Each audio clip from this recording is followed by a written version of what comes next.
पावसाळ्याचे दिवस होते. शाळा सुटली, मुले घरी गेली. थोड्याच वेळात रवी, विनय, अनिल, अमित ठरल्याप्रमाणे मैदानात आले. त्याच्या आवडीचा पकडापकडीचा खेळ खेळू लागले. मैदानाजवळ गुळाचे छप्पर असलेला एक गोठा होता. त्या गोठ्यातील गुरे राने चरायला गेली होती. मात्र गोठ्यामध्ये गुळाचे छप्पर एकच छोटेसे वासरू दावणीला बांधलेले होते. ते अतिशय गोंडस होते. त्याच्या पांढऱ्या रंगावर काळे ठिपके अगदी उठून दिसले होते. वासरू खूप सुंदर दिसत होते. पाहणाऱ्याचे लक्ष वेधून असे वासराला खूप भूक लागली होती. ते आईची वाट पाहत होते.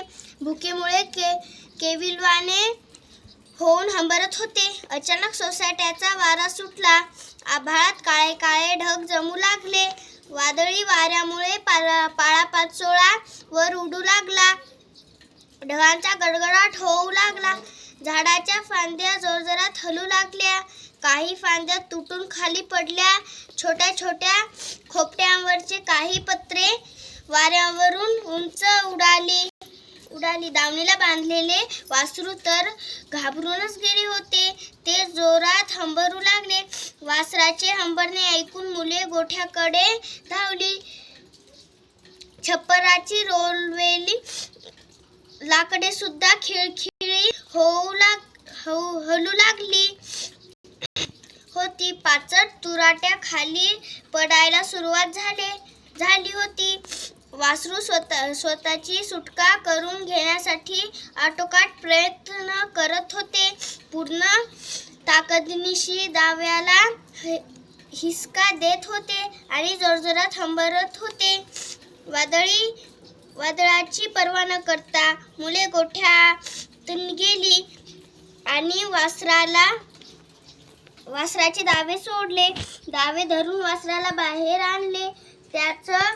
त्याच्या क्षणी मागे जोराचा काड काड असा आवाज झाला आणि संपूर्ण छप्पर जमिनीवर कोसळले. आढ्याची जाडजूड लाकडे सुद्धा खाली कोसळली. वासरू तेथे असते तर कदाचित त्या वजनदार लाकडाखाली त्याचा प्राणही गेला असता.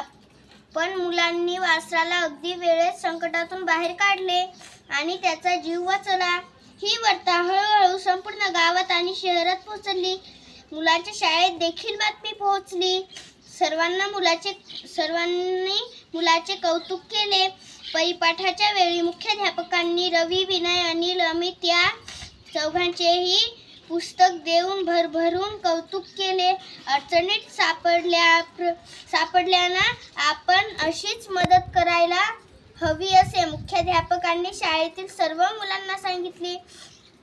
मुख्याध्यापकांनी दिलेली कौतुकाची थाप मुलांच्या चेहऱ्यावर आनंद देऊन गेली. नाव सांग बाळा तुझं.